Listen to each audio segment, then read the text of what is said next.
Okay, welcome to part two. The next thematic relation we're going to talk about is location. Location is kind of like goal, kind of like source, except it doesn't involve a change of location. So, in other words, location is where an action occurs, and the action begins there, and the action ends there. So in this sentence, I stole a cup at the cafeteria. It's at the cafeteria where the action of stealing happens. This is different from the sentence, I stole a cup from the cafeteria, which has the idea of location changing, where the cup came from the cafeteria and has moved to a different location. Our next example, the witch gave Snow White an apple at the dwarf's house. So the action of giving an apple occurred, it began and terminated at the dwarf's house. So that makes it a location and not a source or a goal. Similarly, Gollum found his precious in the puddle in the cave, which both adverbials specifically suggest where Gollum found his precious.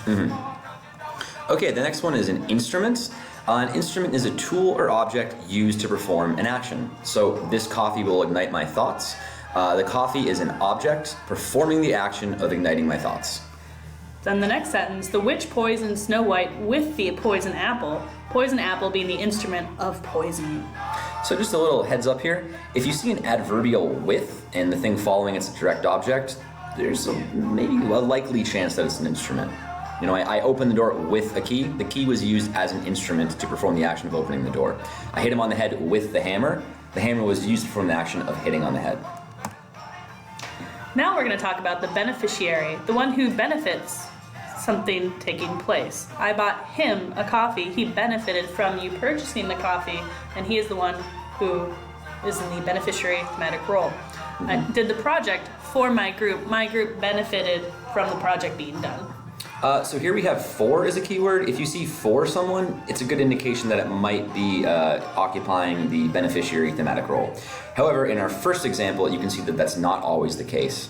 I bought him a coffee. Yeah, the buying of coffee was done for the purpose of benefiting him, but there is no for there. So it's a little handy rule, but not necessary all the time. So now we're going to look into thematic relations versus theta roles. Theta roles are bundles of thematic relations, and they exist in a one-to-one correspondence with arguments. Yeah, so a theta role, there's only one of them for each argument. However, the theta role can be a collection of different thematic relations. So in the sentence, the witch gave Snow White the poison apple, the witch is an agent, and it's also the source because the apple came from the witch, and the witch is also performing the role of doing the action. So the witch is both agent and source. Typically when we talk about theta role, we talk about, in this case, we talk about the theta role of agent. And the reason for that we can get into later, but suffice to say it's a shorthand. When we say the theta role of witch is agent, we're not saying that the only thematic relation held by the witch is agent, but just that it's the most prominent one, given that give usually requires an agent. So on our next slide, we will see how we are going to break down these one-to-one relations with a theta grid. Looking at the sentence in the example before, we have the witch gave Snow White the poison apple. The source agent of the determiner phrase is the witch, where the theme is the poison apple, and then the goal is Snow White. As you can see, we have these indexed with I, K, and J. If you look at the theta grid itself, we'll see that on the top row here, we have the required theta roles. So one theta role is source and agent. So in the case of giving, the agent, the person who gives, is also the source of what's being given. So this could be referred to either as the source theta role or as the agent theta role. But by saying agent theta role, it doesn't mean that the only thematic relation occupied is agent. So a little bit of confusing stuff there. The next row over is theme. So with the verb give, we require an argument theme. And finally, with the verb give, we require an argument goal. As you can see, we have the theta grid for ponder. Grandpa pondered on the couch for 4 hours last night. In this case, instead of an agent source, we have an experiencer. Grandpa, index I. So In this sentence, yeah, we have grandpa, which is required. This theta role of experiencer is mandated. This argument must be there as a result of the nature of the verb ponder. But what's up with on the couch, and what's up with for 4 hours, and what's up with last night? What are these adverbials doing? They're adjuncts because they are optional and they're therefore never arguments and never appear in theta grids. So complements are mandated by verbs. They must exist according to the theta grid of the verb.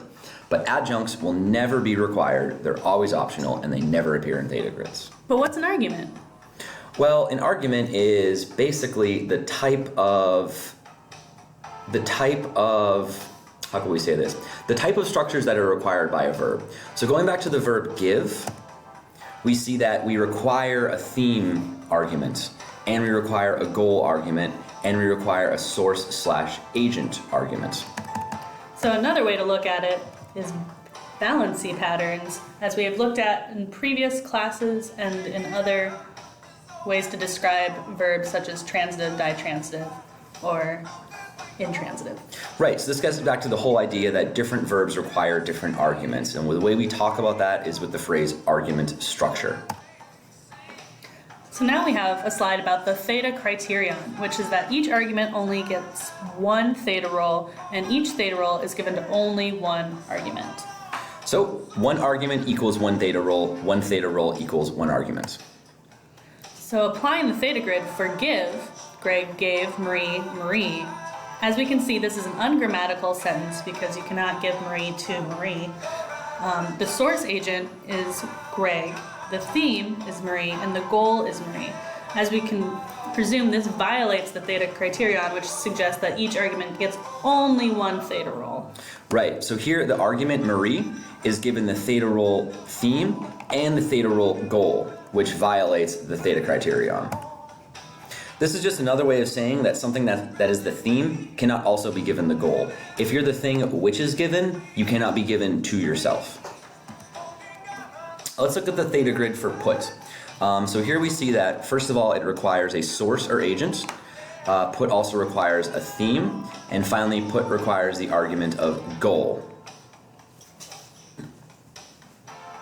Looking at our example sentence, we have the dog put the bone, the toy in the ground. So, looking at this in terms of our argument structure, we see that the dog is I, it's our source or agent, put, the verb itself, the bone, the toy. So here we have two direct objects, we have two themes. Remember, according to the theta criterion, each theta role can only be given to one argument. So here we have one theta role theme being applied to two different arguments, and that violates the theta criterion. Therefore, the theta criterion predicts that this sentence is ungrammatical. It correctly predicts that this sentence is ungrammatical. So to fix this, we would need to remove the bone or the toy, or coordinate them with ands. Moving along, now we're at the explicative subject, also known as the pleonastic subject. Pleonastic means abundant or redundant in Greek.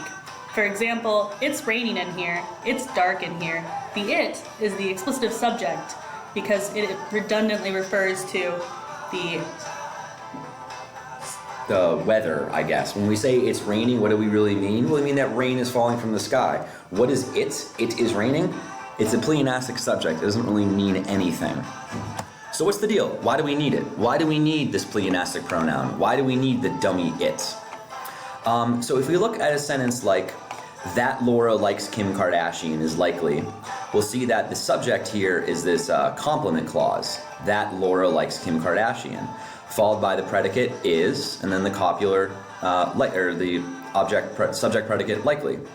If we rearrange this and make the complement clause not the subject, but have it following and be part of the predicate, we realize that our sentence would not have a subject.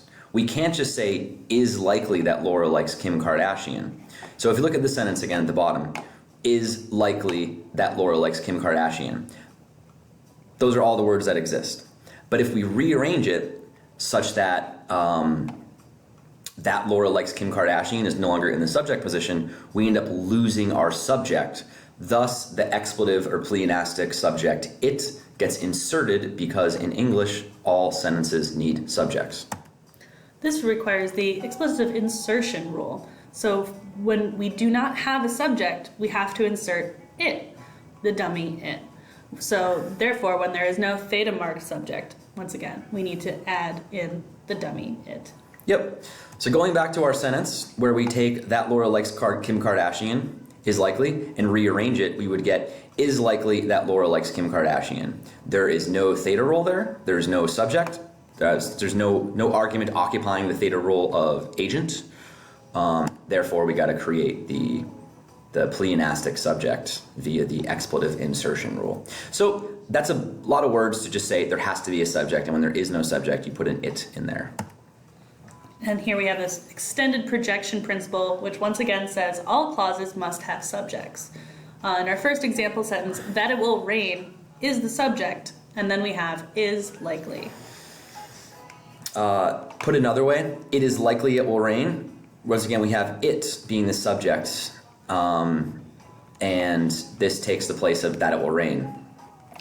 And then in the last one, we have the null symbol to say that there is no subject in the sentence, and it reads, is likely that it will rain, which we all can guess is an ungrammatical sentence. Therefore, we can presume that all clauses must have subjects. And if there is no subject, such as is likely that it will rain, you create the dummy it, and that takes a subject role. Thank you very much. Have a good day.